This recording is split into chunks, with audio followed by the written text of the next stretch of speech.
I'm Dan, and welcome to Airbrush Garage. If you're new here, welcome. Returning, thanks for coming back. All right, so today I'm going to be showing you guys a really cool accessory that you should have for your airbrush shop. You know, I've been doing this a long time, and I never had one of these. It is a raised, ridged airbrush cleaning mat. This one here was sent to me by a viewer up in Canada, Dennis Blaze. He got it from a place called Maple Airbrush. So Dennis wanted me to mention Maple Airbrush and give him a shout out, but I'll tell you what, I went one step further. Really took a look at Maple Airbrush, and I'll tell you what, it looks like a really great place for all you guys and girls up there in Canada to take a look at. Maple Airbrush is an e-commerce online airbrush supply. Let's go over and take a real quick look just so I can show you guys what they have. They've been in business since 2013. So if you just pop on over to mapleairbrushsupplies.com, you'll find that they have a full line of all your airbrush supplies and products that you're going to need. They got all your Createx paints. As you can see by my shirt and what's behind me, I'm a real big fan of Createx paints. They got all your airbrushes, got a full line of airbrushes, not just Iwata, but they got, your Harder, Steinbeck, Sparmax, Paches.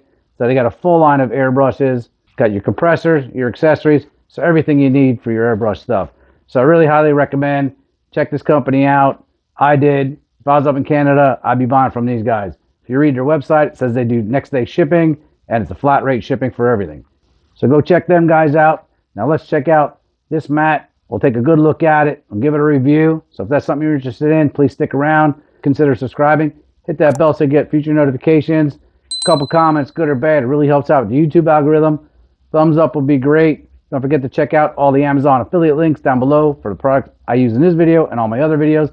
I will pop a link for Maple Airbrush down below. Not for just this product, but a link to their site so you can go view all their products. And with that, let's get started. All right, so the first thing I noticed about this mat is the size of it. I've been seeing these mats in Hobby Lobby for quite some time now.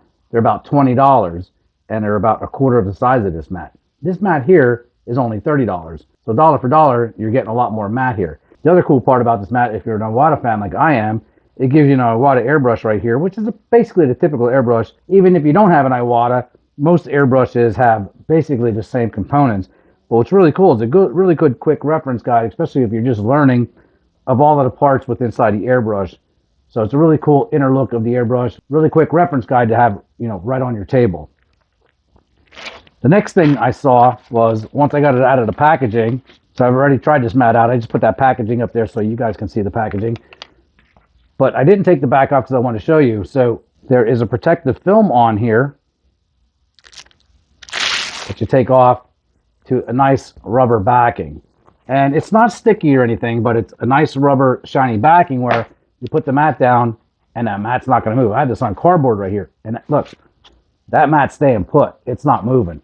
So it's not going to slide around your surface. That's another really cool feature that you're not going to get with the cheaper mats.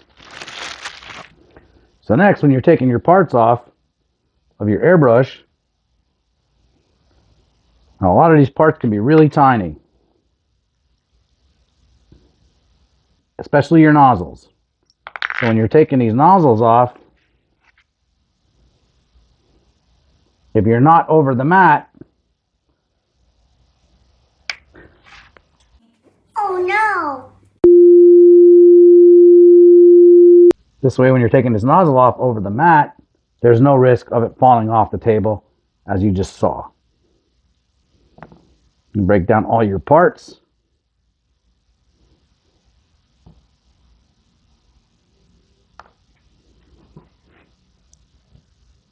You can see, not that you're ever going to be doing this with your mat, but once it's on the mat, it's not coming off. The really cool part is if I'm working over here and I drop my needle, it's not going to go anywhere. This is made of a neoprene rubber, looks like, with a nylon coating on top of it, and again, that rubber backing. So I think it's going to be a really great addition to my shop. Can't believe I didn't get one sooner. Really want to thank Dennis again, aka Fingsy, for sending this to me. Really appreciate it. All you guys up in Canada, go check out Maple Airbrush. Hope you enjoyed this video. If you did, please consider subscribing. You guys know the drill. Check out those links. Thumbs up, couple comments, and we'll see you in the next video.